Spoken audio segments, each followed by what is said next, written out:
Hi, thanks so much for dropping by. I had a really very fascinating conversation with someone who's really, interested in spiritual things, and it really touched me so deeply because it spoke to my own experience. And this person said that, that with all this spiritual seeking and spiritual work that they've done, that in some ways they feel kind of split, that there's all these different parts of them and that things change rapidly day by day. And I really resonated with that, but not just that things change rapidly day by day, but really their sense of self. And I can really resonate with that. And it really points to one of the deep challenges facing us in the 21st century as people who are seeking something, on the spiritual path, as it were. And what comes to me is, we basically just have too many teachings available to us. God bless the internet.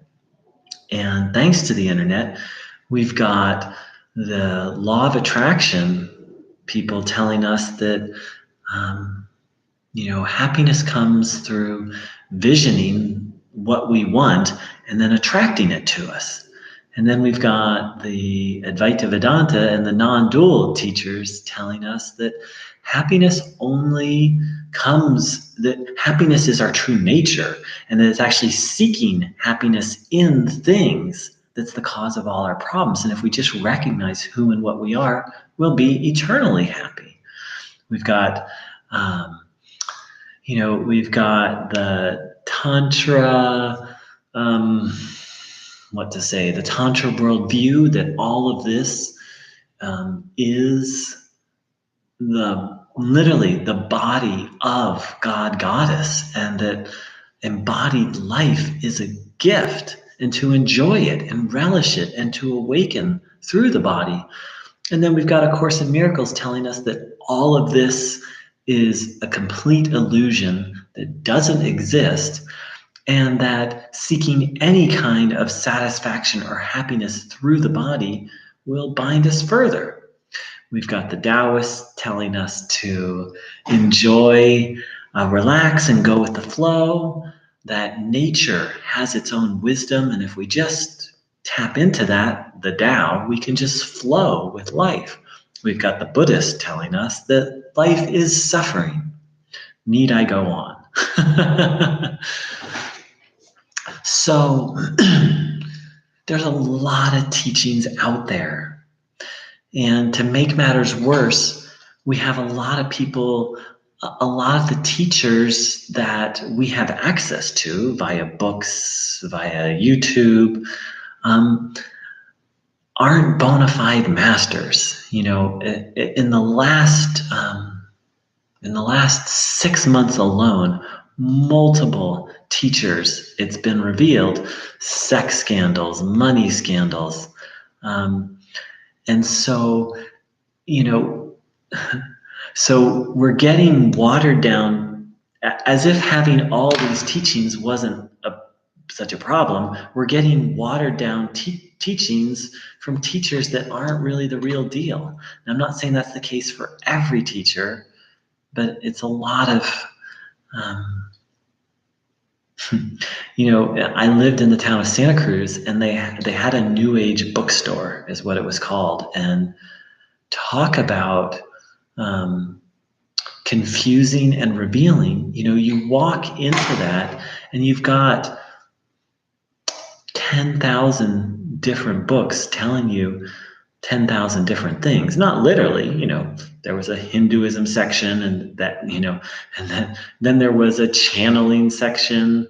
And then, so, all the books in the Hinduism section would primarily agree. None of the books in the channeling, not none, but, they each had their own message. And, the Buddhist section would sort of, but it's just, we're being presented with all these different, not just ideas, but realities.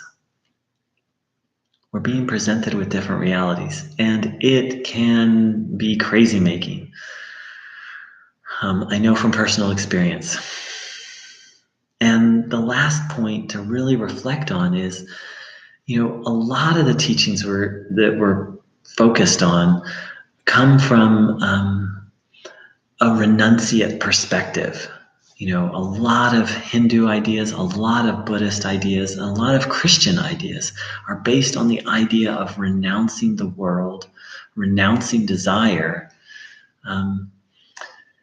and are really not suited to someone who's not a monk or nun. That's not true of every Hindu, Buddhist, or Christian idea, but it's true of a lot of them. They really, these are renunciate paths. And that's not to say we can't glean from them, but we need to be really clear that,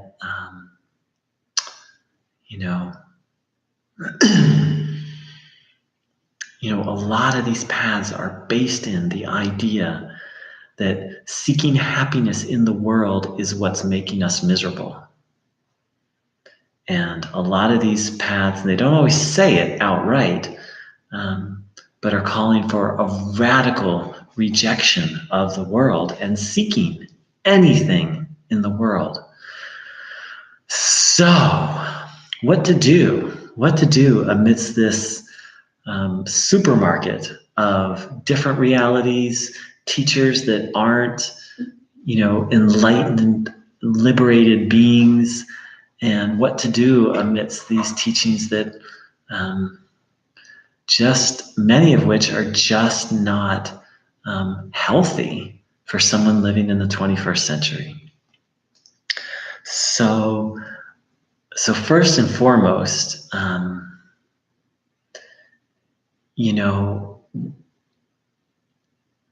what I've done is I've primarily stopped reading spiritual literature because, there's a way in which if you just pick up a book and read it, you just take in the information.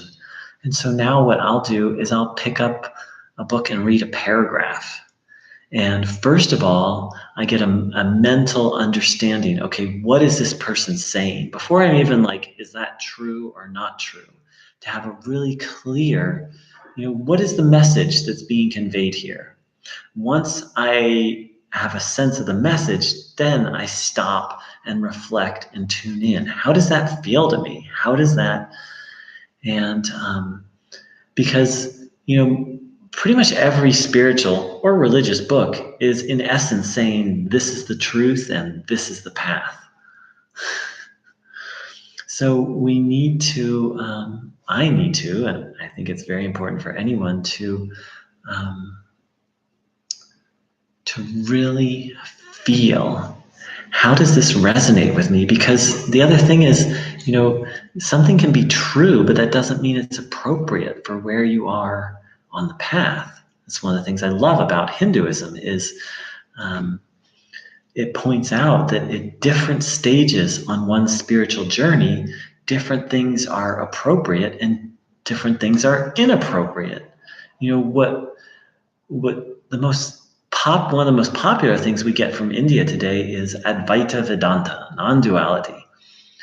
But from a traditional Hindu point of view, Advaita Vedanta is completely, or jnana yoga, self-inquiry, the final goal of Advaita Vedanta, completely inappropriate for most people. Advaita Vedanta is a whole system of preparing people so that they can, for the final stage of self-inquiry.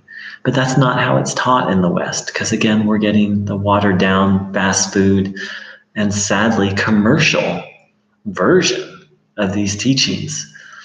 So that's the next thing is we need to be wary of spiritual teachers.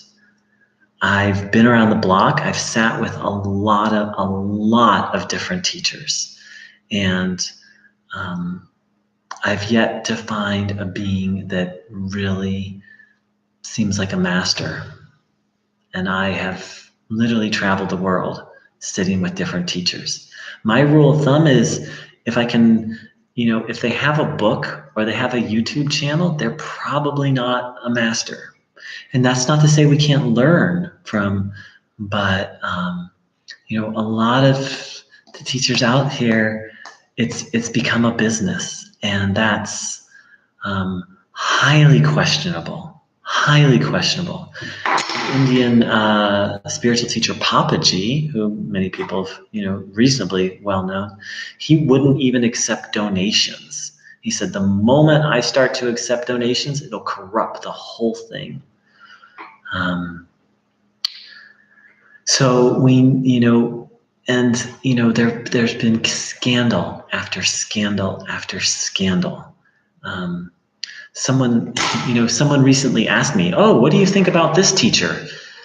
And I had to reflect on it. But this teacher, I'll actually make a video about this. But this teacher's become quite famous, or is becoming quite famous. But they started off small, and I actually met them when they were small. And they were doing some pretty crazy stuff, saying that, hey, if you follow my spiritual path, you'll get a lot of money. They were claiming to be the reincarnated soul of like the highest of high masters from India. I don't know if as a Westerner we can understand, in India they have a tradition, a siddha tradition, which is someone who attains such a high level that they actually become physically immortal. And this guy was claiming to be the reincarnation of like one of the greatest siddhas of all time. In the West, it would be the same as claiming to be the reincarnation of Jesus Christ, but in some sense, even higher than that. And now this, so this person, just it was doing some shady things, and now they're becoming quite famous. And so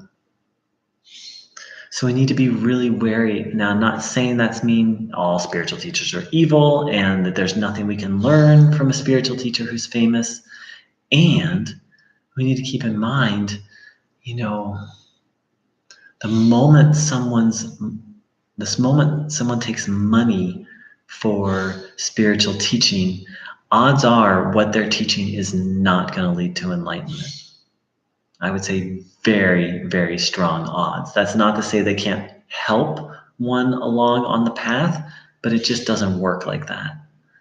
It just doesn't work like that at all. And so the thing ultimately that I found most helpful is to follow my heart. Like what feels right? Well, two things is to cultivate street smarts. There's a famous ancient Indian proverb that says the path of enlightenment is like walking along the edge of a razor. It requires street smarts, and especially in today's spiritual marketplace, it really requires groundedness and common sense, because there's a lot of nonsense going on. There's a lot of corrupt teachers. There's a lot of straight up cults. I know from personal experience, having survived 2 cults. And there's a lot of false teachings. Sorry to be the bearer of bad news. And so what's really needed is street smarts and groundedness. And from there, just going with what feels good and what feels like the next appropriate step. And lastly, what I found is what's most important on the spiritual path is principles. And what I mean by that is values.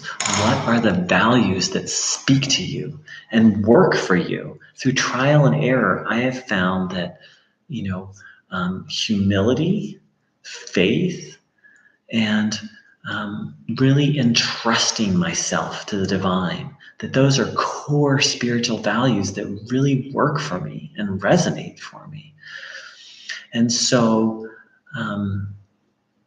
as I go through life and I'm introduced to other spiritual paths, if a path doesn't have those things, those core values that are for me, then I know that path is, pretty much not for me. Not that I can't learn something from it, but if it's not grounded and based in that, then it's not for me. So finding out what our core values are, also for me, compassion and authenticity, especially authenticity.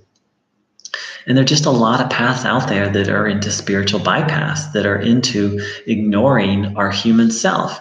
And so now when I detect something like that, I'm just like, okay, that's not for me.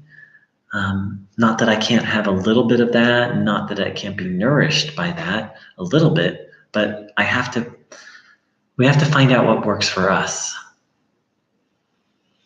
And this is tricky because we have a plethora of spiritual teachers being, this is the way, this is the most rapid path, this is the ultimate truth. But we need to recognize these people are actually salespeople. They may mean well, and they may believe what they're saying, but generally there's a price tag connected to what they're offering. So I hope that's helpful. Your feedback, questions, and comments are very welcome. And although it's a maze out there, if we really keep our feet on the ground and get clear who are on a relative level, who we are and what works for us, and we really honor that and stick with that, then these are amazing times, and the possibility of evolution and growth is potentially unprecedented in history. And so is the possibility of losing our way. Thanks so much. Blessings.